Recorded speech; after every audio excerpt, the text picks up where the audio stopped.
আমাদের দক্ষিণ এশিয়ার সবচেয়ে জনপ্রিয় নেত্রী বিএনপির চেয়ারপারসন বেগম খালেদা জিয়া, বিএনপির ভারপ্রাপ্ত চেয়ারম্যান, আগামী দিনের রাষ্ট্রনায়ক তারেক রহমানের সিদ্ধান্ত মোতাবেক আসলির সাবেক সাধারণ সম্পাদক শফিউদ্দিন শফিক পরিষ্কারাদেশ প্রত্যাহারের জন্য অত্র ওয়ার্ডবাসীর পক্ষ থেকে আমরা দেশনেত্রী বেগম খালেদা জিয়া এবং তারেক রহমানের প্রতি কৃতজ্ঞতা জানাচ্ছি।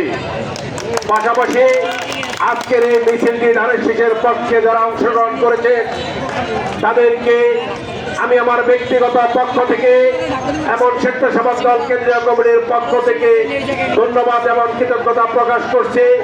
রাস্তায় অনেক যানজট শুরু হয়ে গেছে, যার কারণে আসলে বেশি কথা বলবো না। শুধু আগামী নির্বাচনে জাতীয়তাবাদী দলের পক্ষে 48 নম্বর ওয়ার্ডের জনগণের অতীতে যেভাবে কাজ করেছে ভবিষ্যতে একইভাবে কাজ করবে।